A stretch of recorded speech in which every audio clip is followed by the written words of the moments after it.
हम पर्यटन क्षेत्र को भी आगे बढ़ाना चाहते हैं, क्योंकि पर्यटन जो है वो रोजगार के क्षेत्र में बड़ी अहम भूमिका निभाता है और इससे विदेशी मुद्रा आती है, स्थानीय जो अर्थव्यवस्था होती है वो बेहतर होती है। इसके लिए हम प्रस्ताव देते हैं कि नेशनल इंस्टीट्यूट ऑफ हॉस्पिटैलिटी का हम प्रस्ताव दे रहे हैं। तो अभी जो मौजूदा होटल मैनेजमेंट के काउंसिल हैं इनको और बेहतर किया जाएगा ताकि हमारे पर्यटन उद्योग बेहतर हो सके, और ये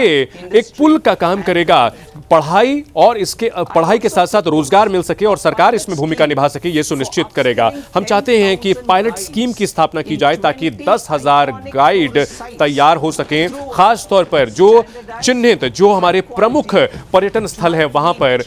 और 12 हफ्ते के ट्रेनिंग के बाद ऐसे गाइड तैयार हो सकेंगे और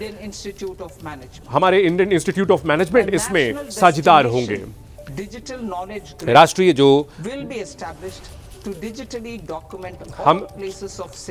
हम चाहते हैं कि जो भी अहम चीजें हैं उनको हम डिजिटलाइज कर सकें, उनके जो एरियाज हैं उनके दस्तावेजों को हम डिजिटलाइज कर सकें, और ये जो पूरी व्यवस्था है इससे एक नया माहौल बनेगा, एक रोजगार के मौके बनेंगे। जो स्थानीय रिसर्चर्स हैं, जो हमारे इतिहासकार हैं, उनको भी इससे जोड़ा जाएगा, उनको फायदा होगा। भारत के पास वो संभावनाएं हैं कि पूरी दुनिया को विश्व स्तरीय हम ट्रैकिंग और हाइकिंग का अनुभव उपलब्ध करा सकते हैं,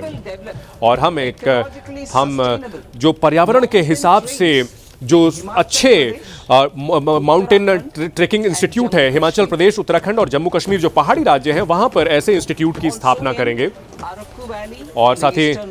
जो ईस्टर्न घाट के अराकू वैली और वेस्टर्न घाट का जो वैली है वहां भी इनका हम इस्तेमाल कर सकते हैं, जहां ट्रैकिंग का इस्तेमाल हो सकता है। जो तटीय इलाके हैं उड़ीसा के, केरल के और कर्नाटक के, उनको हम चिन्हित कर रहे हैं।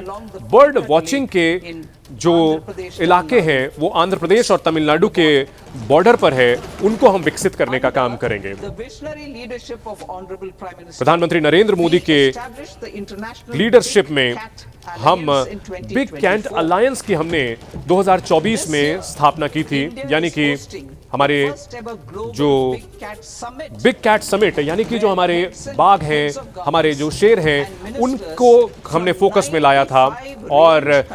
इसमें 95 देशों ने हिस्सा लिया, और मिल करके हमने इनके संरक्षण की दिशा में कदमों पर चर्चा की है। हम चाहते हैं कि सांस्कृतिक जो हमारा पर्यटन है उसको हम बढ़ाएं। हम चाहते हैं कि हमारे जो आर्कियोलॉजिकल साइट्स है, धौलावीरा, राखी गढ़ी, इन सब को हम बेहतर कर सकें, सारनाथ को हम जोड़ सकें, हस्तिनापुर को। इनका इतिहास में अहम रोल रहा है और ये पर्यटन के लिए बेहतरीन जगह साबित हो सकते हैं, और ऐसे डेस्टिनेशन बन सकते हैं जहां लोग बड़ी संख्या पर यहां पहुंचेंगे।